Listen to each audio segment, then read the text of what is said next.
And good evening. I'm Erin Burnett. Out front tonight, Trump blames Iran for the attack on oil supply that caused oil prices to spike 20%. And he says he's prepared for military action. This, as a source tells CNN, United States intelligence believes the attack originated inside Iran.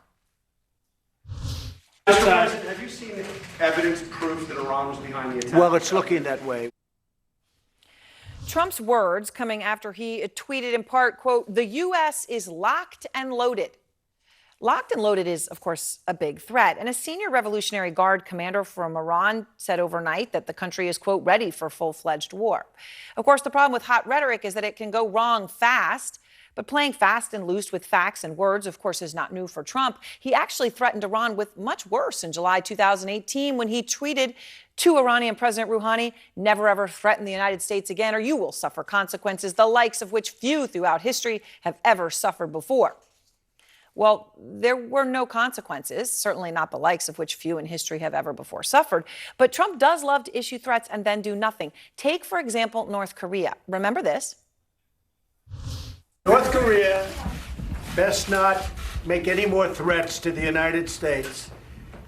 They will be met with fire and fury like the world has never seen.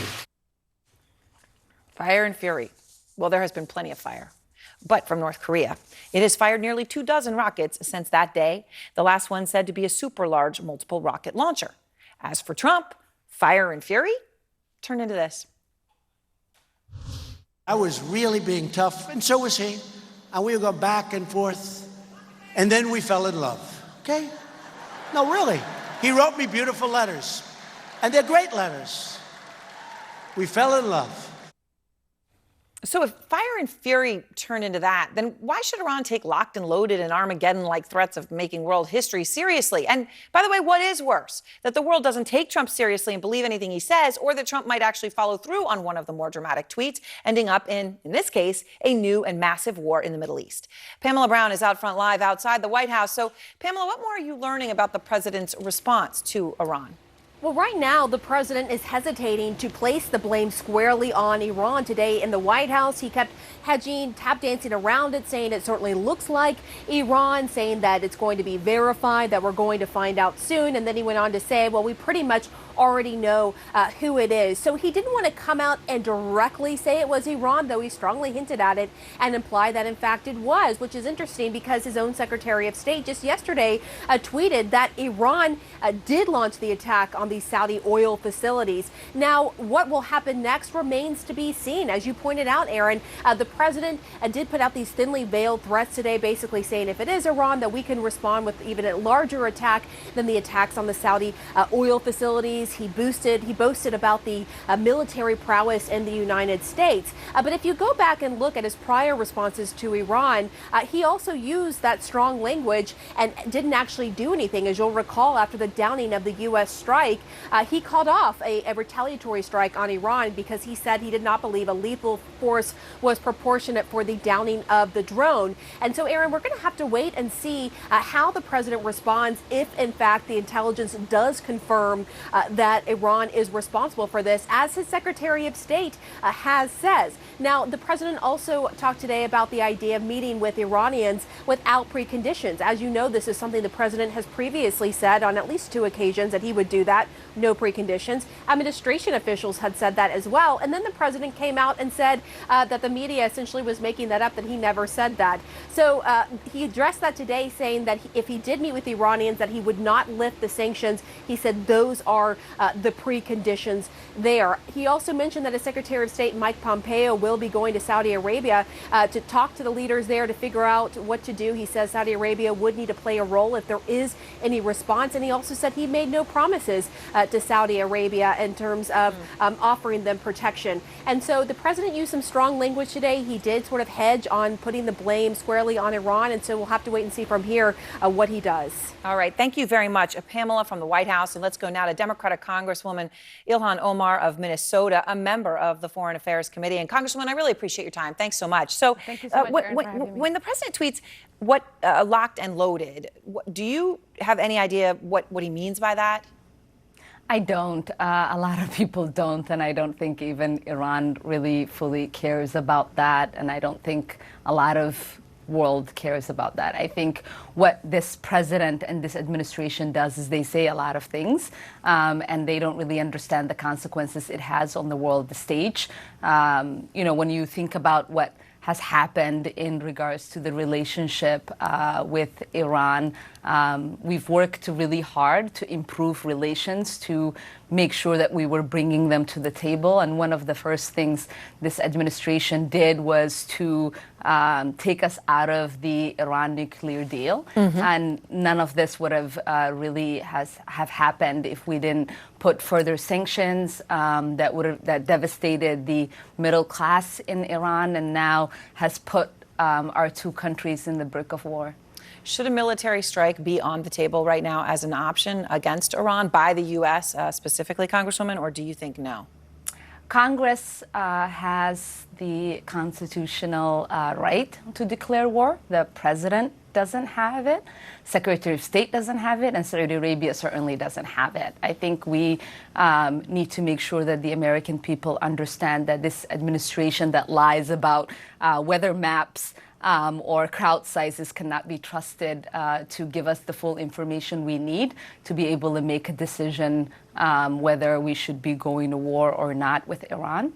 We are not in a position to think about another endless war. And I really hope that my colleagues in Congress are going to pressure this administration to take a step back and figure out how we use diplomacy in de-escalating the situation. So, Congresswoman, President Trump, you mentioned Saudi Arabia. He says that he trusts Saudi Arabia on this, and I wanted to just play for you what he said on the White House lawn about that. Here he is.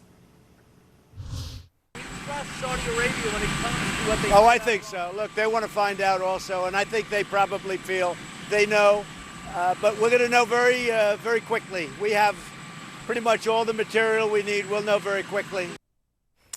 Now, Congresswoman, we understand tonight that U.S. intelligence does believe the attack originated in Iran as well. But are you comfortable with that when the president's asked if he trusts Saudi Arabia's intelligence?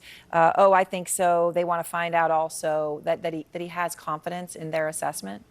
I mean, this is a president, if you remember, Aaron, who talked about how Saudi Arabia buys apartments from him and spends lots of money on his businesses, and that's why he's friends with them. I think it's really important for us to remember that Saudi Arabia is actively engaged in war in Yemen. They attacked Yemen. The Houthis have taken responsibility on this particular attack, and we have to be very cautious about the way that we move forward. And I think that's why it's important for Congress to be able to investigate and take the lead on whether it makes sense for us to engage. It's really important for us to remember this is a war. Our intelligence is war tainted towards Iran. And we can't forget our involvement in Iraq and how there are people who beat the drums of war and ultimately make us regret a decade or so later. So President Trump in the Oval Office today said that the Secretary of State, Mike Pompeo, and others in his team are going to go to Saudi Arabia. They're going to meet with officials there behind closed doors about this attack. And they're going to meet with, some of the same people, right, that Trump sided with over U.S. intelligence.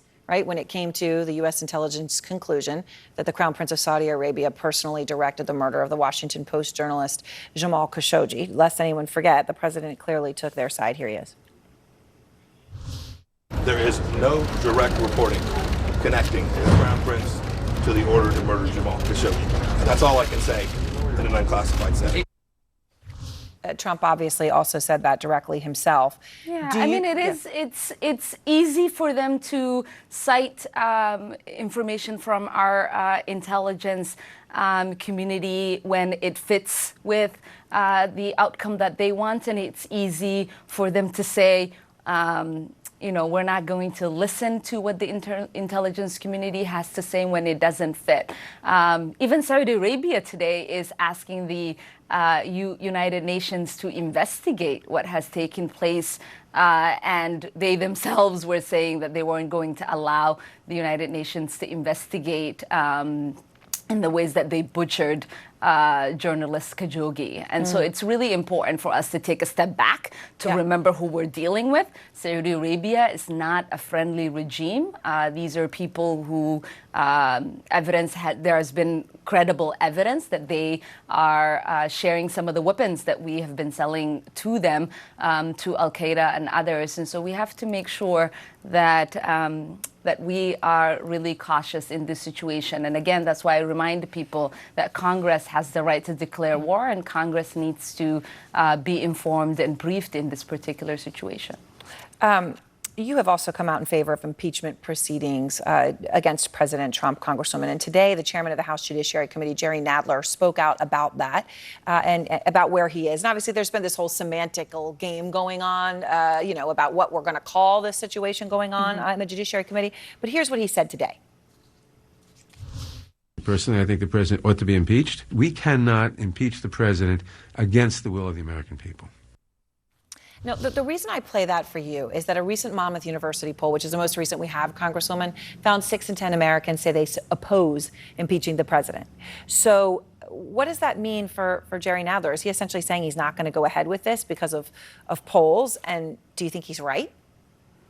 No, what he is saying is that there are people like him or myself who've said it's not if we are going to impeach this president, it's when. And so if you think back to what was happening with the Nixon impeachments, majority of Americans were against impeachment. And within few months of that investigation taking place, majority of Americans were on board. And so as Nadler was speaking today, he talked about how he personally thinks the president ought to be impeached, but he wants to make sure that everything is at the table so Americans can move along with us as well. Is your understanding of where he is that he believes that these hearings will accomplish that? That's how you see this, not as a giving in, but as that's where he's going. Exactly. I mean, I think for us it's really important to share with the American people what we know and to bring them along in this process. If you remember with the Mueller report, majority of Americans did not read that report. Right. And so they were getting a piece here, a piece there. Members of Congress organized a read-in to make sure that Americans were tuning in. A lot of them did not. And I think it's really important that as we have conversations with the people who entrust us to make a decision on their behalf, that we are fully informing them and we're telling them about the crimes and misdemeanors that we believe this president has committed and why he deserves to be impeached. One more question. You've introduced a bill along with Senator Cory Booker, obviously, who's running for the White House. You did this today. It would create a pilot program to guarantee jobs for anyone who wants one. That's ambitious. It would cost a lot of money. What is the number one thing you would do to pay for that? Yeah, I mean, this is an idea that has a long legacy. It was proposed by Franklin Roosevelt. It was supported by Martin Luther King Jr. It's going to allow, it's a pilot project, the pilot program that is going to allow 15 communities within this country to create this program. And I think ultimately, when these jobs are created and people are placed in these jobs, it will pay for itself. All right. Well, I thank you very much for your time, Congresswoman. Thanks. Thank you so much for having me.